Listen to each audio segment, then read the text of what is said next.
Hey guys, it's Mike from Badfish here at World Headquarters in Salida, Colorado. And today we want to talk to you all about fins for inflatable paddleboards. Everything you need to know about fins on your inflatable paddleboard. So what do you need a fin for? So a fin's purpose is to make your board go straight. When you're standing on a paddleboard, you're exerting force along the side of the board. The board wants to turn. Without a fin, the board will just spin in circles. The fin sits at the tail of your board and creates drag at the tail, which helps keep your board moving more or less in a straight direction. So fins are really critical to have a good paddling experience. The most important fin for making your board go straight is the center fin, the fin that's right in the middle on the tail of your board. There's all different types of center fins. This one here I'm holding is a 9-inch keel fin. This is the fin that's going to make your board go the straightest but make it a little harder to turn. This type of fin is going to be used if you're just going out on the lake and want to go a long distance or in the ocean and want to make sure your board's going as straight as possible. The next one I have is a 9-inch dolphin fin. It's a little more of a swept back design. This comes from surfing in the ocean. It still is going to work well in flat water, so just a little different shape. The board will turn a little bit better with a dolphin fin and also still go pretty straight. The next two fins are shorter center fins, meant for places where you're worried about hitting rocks or hitting the bottom, shallower paddling environments like rivers. So fins come in different materials. This one's a hard plastic fin. You can see it's stiff. They also come in composites like epoxy resin and fiberglass. They also come in a flexible material like these fins, a softer rubber.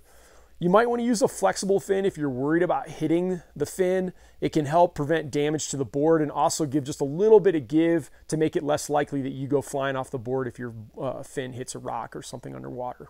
These smaller fins are side bites or thruster fins, which go to the side of your center fin on some fin configurations. A side bite fin can help your board go even straighter when paddling on flat water. They also help a lot when you're surfing because you're pushing off that fin to create speed and power in your turn. Some boards come with fixed fins like this Monarch here. This is a fixed tri-fin or thruster configuration. This board's going to paddle pretty well in most situations.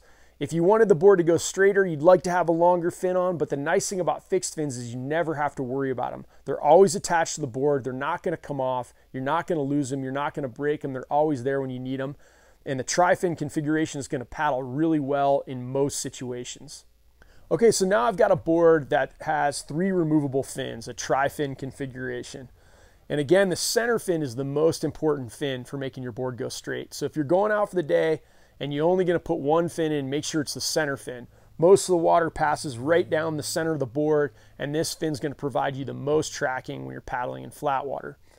Center fin boxes can be a little bit different, but they mostly follow this same type of design. This is a longboard style fin box, and they use a pin and a clip system, which I'm going to show you right now how to install this fin on the board. All your center fins are going to come with a screw and a plate to hold the fin in the fin box. What I like to do is take the screw and plate off of the fin, then put the plate back on the screw so I can use the screw to help me get the plate in the fin box. I'm going to put the plate down in the fin box. It's going to slide along in a channel that's inside the fin box.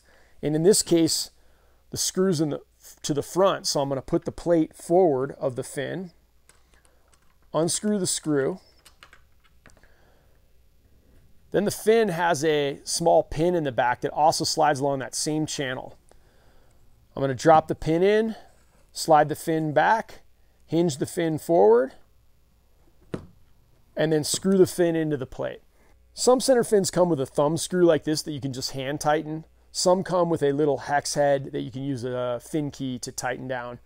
Either way, there may be a little bit of forward and back play in the fin. That's okay, don't worry about that. The more forward the fin is in general, that makes the board a little looser, so turn a little easier. The more the fin is set in the back of the fin box is going to make it track straighter. So this board has 3 click fin style fin boxes. Some boards, the click fins boxes are only as the side bites. This one has 3 because by putting these smaller fin boxes on this board, it rolls up much easier. The click fin box works really well, but it takes a little bit of practice to make sure you're doing it correctly and you don't lose your fins. The click fins have tabs on the fin that click into place in the fin box. Then you use a fin key like this, a small little Allen key, to tighten down some set screws and make sure your fin doesn't pop out if you hit something. So I'm going to line the little tabs up with the slots in the fin box, drop the fin in, and push it back till I hear it click. It's clicked in place now and it'll stay in the box, but if I hit something, it could come out.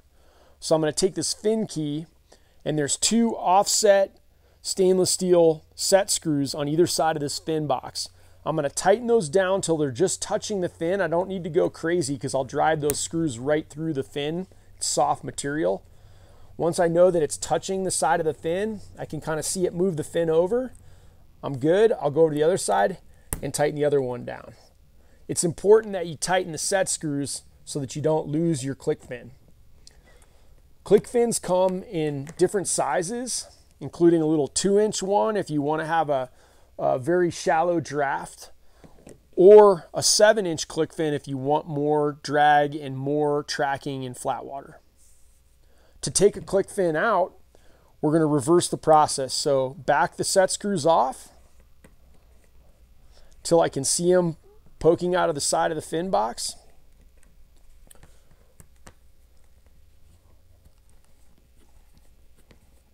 Once they're backed off and not touching the fin anymore, I'm going to push the fin forward. It's going to click again and take the fin out. Well, thanks everybody. I hope that I helped you understand fins on inflatable paddleboards. We're always here to answer your questions. You can check out our website for more information or email us at customerservice@badfishsup.com. Thanks.